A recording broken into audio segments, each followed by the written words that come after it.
Hello everyone, welcome to Bansal Academy YouTube channel. So I'm here today to discuss about the detailed syllabus of HP TGT non-medical mathematics syllabus. Okay, so without wasting time, let's start. So as you can see, I have broadly divided the whole syllabus into three parts. Okay, तो तीन जो broadly मैंने divide किया ना तीन parts में, एक तो है बैचलर्स, एक है अप टू 10th स्टैंडर्ड और and third one is +1 and 2.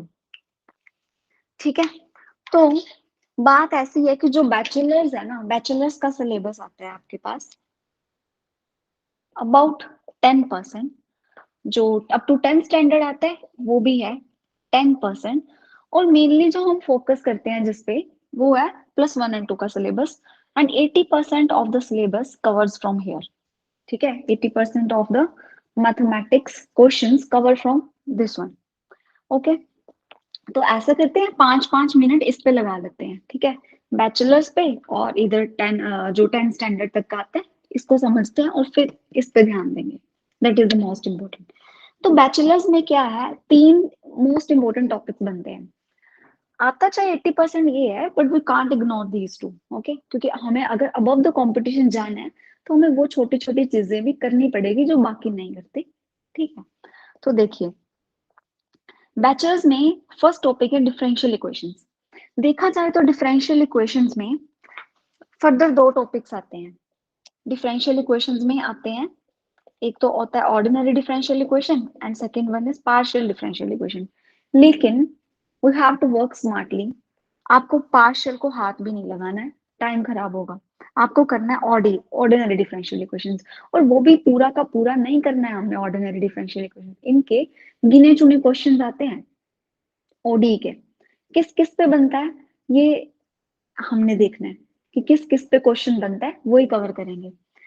तो ओडी में जो है आपका एक तो आता है इंटीग्रेटिंग फैक्टर पे क्वेश्चन. इंटीग्रेटिंग फैक्टर निकालो. अब देखा जाए तो इंटीग्रेटिंग फैक्टर निकालने के होते हैं काफी सारे मेथड्स, बट हम कभी भी सजेस्ट नहीं करते कि आप उन मेथड से इंटीग्रेटिंग फैक्टर निकालो, because it is not unique, है ना. तो बेस्ट चॉइस क्या होगी, आप ऑप्शन से चेक करो इंटीग्रेटिंग फैक्टर क्या आ रहा है. ठीक है, क्योंकि क्या पता जो आप अपने मेथड से इंटीग्रेटिंग फैक्टर निकाल रहे हो वो ऑप्शन में हो ना. इस पे क्वेश्चन बनता ही है. आप देख सकते हो प्रीवियस ईयर्स में भी इंटीग्रेटिंग फैक्टर क्या है ये पूछा गया है. ठीक है जी. उसके बाद इसमें बनते हैं नंबर ऑफ सिंगुलर सॉल्यूशंस पे क्वेश्चन. आप वो टॉपिक प्रिपेयर कर सकते हैं. ठीक है, और हाँ, डिफरेंशियल इक्वेशन दी हुई है, बड़ी सिंपल से डिफरेंशियल इक्वेशन दी हुई है, उसको सॉल्व कीजिए. और मोस्टली वेरिएबल सेपरेबल से आ जाता है कि डिफरेंशियल इक्वेशन का सॉल्यूशन निकालिए. जैसे देखिए डिफरेंशियल इक्वेशन होती है ना इस तरह की, इस तरह की डिफरेंशियल इक्वेशन. तो इसके में सॉल्यूशन निकालने का मतलब है you have to find this unknown function y. ठीक है, तो ये सॉल्यूशन निकालना होता है. और फिर भी अगर ना भी निकालना आए ना, तो इनके इनके ट्रिक्स होती हैं, है ना. तो ट्रिक्स से हमें अगर मेथड नहीं भी आता तो हम डायरेक्टली सॉल्यूशन को देख सकते हैं ऑप्शन से. ठीक है, तो वो डिफरेंशियल आप इस चीज को नोट कर सकते हैं. डिफरेंशियल इक्वेशंस में क्या पूछा जाता है, नंबर ऑफ सिंगुलर सॉल्यूशंस पे, इंटीग्रेटिंग फैक्टर पे, एंड देन लास्ट में सॉल्यूशन निकालिए डिफरेंशियल इक्वेशन का कि कौन सा सॉल्यूशन आ रहा है. फिर बात करते हैं बेसिक लीनियर अलजेब्रा. देखिए जिसने ग्रेजुएशन थोड़ी सी भी ढंग से पढ़ी है ना, तो इनमें से, क्योंकि ये ग्रेजुएशन के टॉपिक्स हैं, इनमें से अगर आएगा तो काफी ज्यादा बेसिक आएगा, थ्योरेटिकल कंसेप्चुअल आएगा, आई मीन टू से. ठीक है, तो बेसिक लीनियर अलजेब्रा में जैसे बेसिस पे क्वेश्चन बनता है. बेसिस पे, बेसिस आपको पता ही होगा बेसिस क्या होता है. बेसिस क्या होता है, maximal linearly independent set and minimal generating set. तो इस पे बड़ा ही बेसिक क्वेश्चन बनता है कि हाँ जी आपको ऑप्शन दे रखी है. जैसे R3 में पूछा गया है, 3 वेक्टर्स हैं, तो 3 3 वेक्टर्स 4 ऑप्शंस दे रखी हैं कि कौन सा सेट ऑफ 3 वेक्टर्स जो है बेसिस बना रहा है. ठीक है, तो एक तो बेसिस पे क्वेश्चन बनेगा. वेक्टर स्पेस से भी क्वेश्चन बनता है. वेक्टर स्पेस में ना आपको ये पूछा जाता है कि कौन सा सेट, यूक्लिडियन डोमेन आपको कोई दे देंगे, फॉर एग्जांपल रियल दे दी. यूक्लिडियन डोमेन मतलब Rn, for n greater than equal to 1, कुछ भी पूछ सकते हैं. जैसे रियल पे R2 पे 2 डायमेंशनल स्पेस पे, R3 पे 3 डायमेंशनल स्पेस पे कौन सा सेट वेक्टर स्पेस बनाता है. इसकी भी ट्रिक्स होती है. या फिर डायमेंशन ऑफ वेक्टर स्पेस पूछ लेते हैं और अनदर. ठीक है, तो मैट्रिसेस की डायमेंशन पूछ लेते हैं कि हाँ, if you have a set of skew symmetric matrix the matrices then what is its dimension over real, what is its dimension over complex. ठीक है, तो इस पे भी आएगा तो बेसिक ही आएगा। जो मैंने ये पार्टीशन किया ना अकॉर्डिंग टू मार्क्स किया, as you can see here 1 to 2 marks का आएगा। अब ऐसा नहीं है कि पक्का ही 1 या 2 का आना ही आना, हो सकता है कि इसमें आ गया, इसमें आ गया और इसमें नहीं आया। ठीक है, तो ये बात आप लेकर चलें। फिर आता है रियल एनालिसिस। रियल एनालिसिस से भी बेसिक ही क्वेश्चन देखा गया है, जैसे कि आपसे पूछ सकते हैं, प्रीवियस ईयर में आया भी हुआ है कि between any two numbers what are the number of real numbers, sorry what are the number of rational numbers, what are the number of irrational numbers. तो ये तो हम कैलकुलस में भी बार बार पढ़ते ही रहते हैं इस चीज को, कि पूरी रियल लाइन पे जो इरैशनल्स होते हैं और रैशनल्स होते हैं भरे पड़े होते हैं, इनफाइनाइटली मनी होते हैं। तो इससे भी बहुत बेसिक आएगा, तो बहुत बेसिक आएगा, नहीं तो इससे नहीं आने वाला। ठीक है, बट इंटीग्रेटिंग फैक्टर का देखा गया है, नंबर ऑफ सॉल्यूशंस का भी, और सिंपल सी डिफरेंशियल इक्वेशन का सॉल्यूशन भी पूछा गया, ये भी क्वेश्चन मिला है। मतलब आपके प्रीवियस ईयर्स में इस तरह के क्वेश्चंस हैं। और बेसिक लीनियर अलजेब्रा में बेसिस कौन सा, डिटरमाइन द बेसिस। और इसमें या फिर ये पूछ सकते हैं कि 3 वेक्टर्स दिए हैं, तो कौन सा सेट लीनियरली इंडिपेंडेंट है या डिपेंडेंट। ठीक है, तो इसमें से अगर आता है तो बेसिक आता है। फिर आता है 10th स्टैंडर्ड वाले में, तो इसका भी 10% आता है। इसमें ना आप एक चीज याद रखना, ट्रिपल एस। ट्रिपल एस में क्या है, स्टैट्स। स्टैट्स का बहुत बेसिक आता है अप टू 10th लेवल का। अरे कितनी बार तो मीन मॉड मीडियन के क्वेश्चन देखने को मिलता है, सिंपल सा, 3 median minus 2 mode, 3 median minus 2 mean equal to mode, है ना। तो इस रिलेशनशिप पे हमेशा क्वेश्चन देखने को मिलता है काफी। और या फिर पूछ लेंगे find the standard deviation of first 9 prime numbers, इस तरह के क्वेश्चंस। तो ये भी तो बेसिक है 10th स्टैंडर्ड के, मीन मॉड मीडियन 10th में ही पढ़ते हैं, है ना, 10th वाले स्टैट्स में पढ़ते हैं। और या फिर स्टैंडर्ड डेविएशन निकाल लो या वेरिएंस निकाल दो, फर्स्ट 10 नंबर्स की, फर्स्ट 10 नेचुरल नंबर्स का मीन बता दो। तो इस तरह के क्वेश्चन इसमें आते हैं। फिर है सेट थ्योरी। सेट थ्योरी का भी बेसिक ही पूछा जाता है।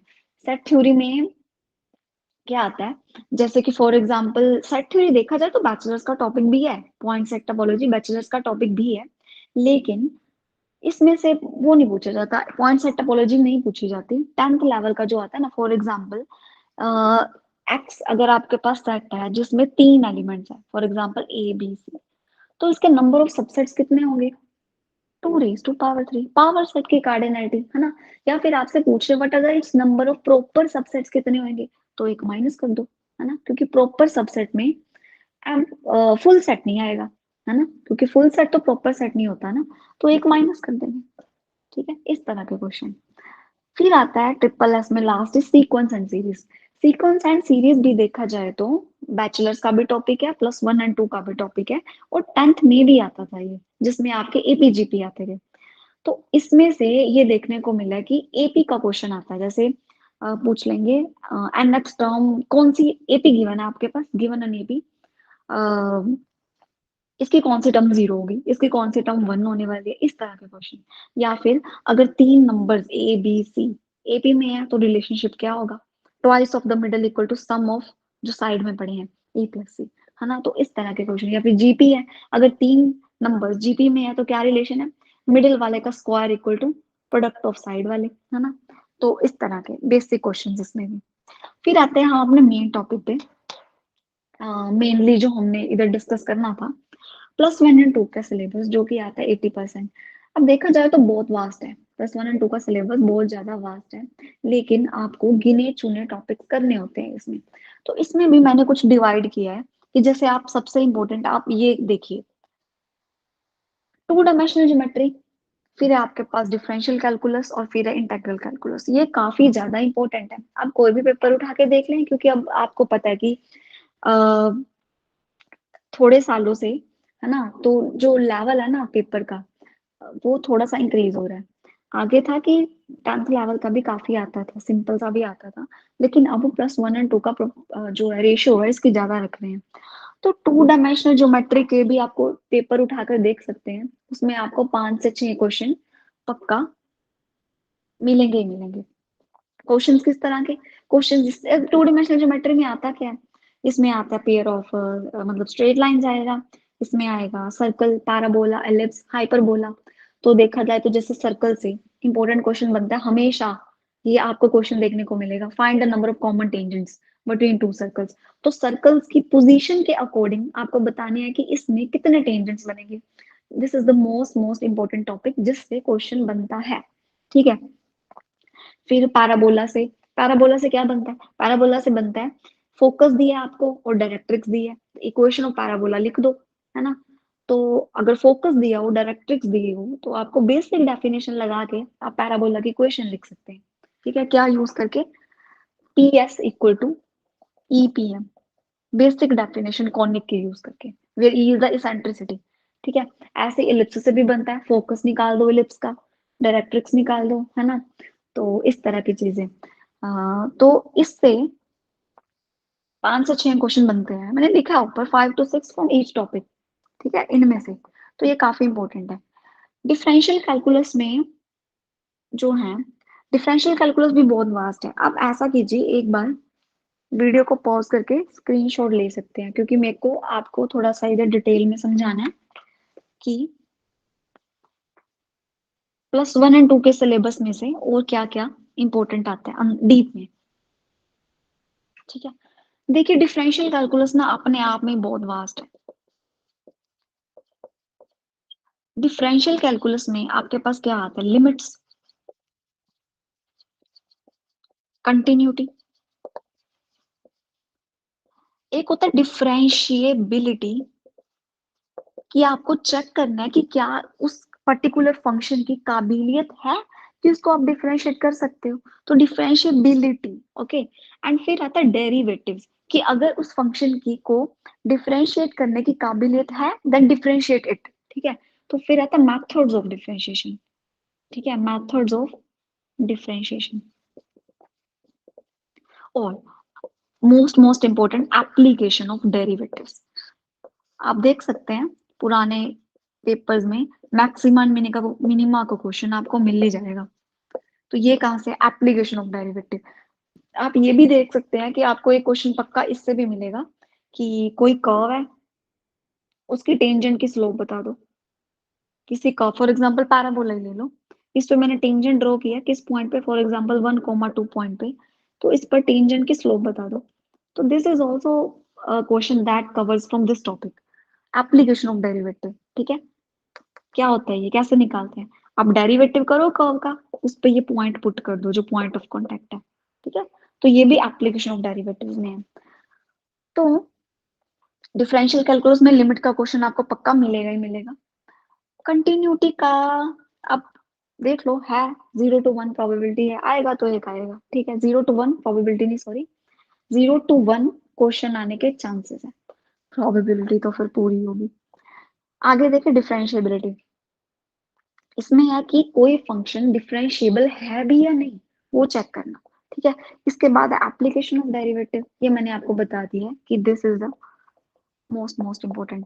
देखिए अगर आप डिफरेंशियल कैलकुलस पूरा कवर नहीं भी कर पाते हैं, then I will suggest you limits उठाएं आप, एंड एप्लीकेशन ऑफ डेरिवेटिव उठाएं, ठीक है। ये दोनों आपको कवर करने पड़ेंगे, ठीक है। फिर आता है आपके पास इंटीग्रल कैलकुलस। अब इंटीग्रल कैलकुलस भी अपने आप में है वास्ट काफी। देखिए इंटीग्रल कैलकुलस में क्या आता है,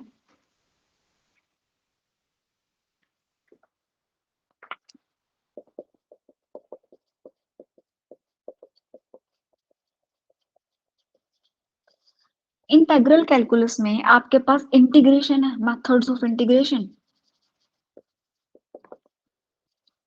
एंड एक आपके पास है कि application of integration, application of, जैसे एप्लीकेशन ऑफ डेरिवेटिव है ना, वैसे ही। तो मेथड्स ऑफ इंटीग्रेशन में और इधर मेथड्स ऑफ इंटीग्रेशन, इसमें आपके ना दो तरह के इंटीग्रेशन आएंगे, ठीक है। एक तो आएगा आपका इनडेफिनेट इंटीग्रल, इनडेफिनेट इंटीग्रेशन, और एक आता है आपके पास डेफिनेट इंटीग्रेशन। इनडेफिनेट मतलब जिसकी लिमिट्स नहीं होती, जैसे इंटीग्रेशन में ऐसे ए टू बी लिमिट्स नहीं होती, डेफिनेट में आपको आपके पास लिमिट्स होती हैं, ठीक है। तो ज्यादा क्वेश्चन पूछे जाते हैं डेफिनेट से। जैसे ऐसा है कि 3 क्वेश्चन इससे आ जाएंगे और 2 इससे आ जाएंगे, पर है बहुत इंपॉर्टेंट। और एप्लीकेशन ऑफ इंटीग्रेशन में क्या आता है कि आपके पास 2 कर्व्स हैं, कोई भी 2 कर्व्स ऐसे दे देंगे और पूछेंगे कि उन 2 कर्व्स के बीच में एरिया कितना है, तो ये आता है इसमें। ठीक है, तो ये भी अपने आप में बहुत इंपॉर्टेंट है। 5 to 6 क्वेश्चंस इसमें से भी कवर होते हैं। ठीक है जी, तो ये आपका पार्ट हो चुका है कंप्लीट। अब आते हैं नेक्स्ट ट्रिग्नोमेट्री एंड प्रोबेबिलिटी में। ये भी आपको छोड़ के नहीं जानी है, बहुत इंपॉर्टेंट है। ट्रिग्नोमेट्री एंड प्रोबेबिलिटी में से भी, इन दोनों में से 4 to 5 from this topic also, 4 to 5 from this topic also. Trigonometry में तो एक तो ट्रिग्नोमेट्री आपके जो +1 2 की आती है, और साथ में ट्रिग्नोमेट्रिक इक्वेशन से भी क्वेश्चन आते हैं।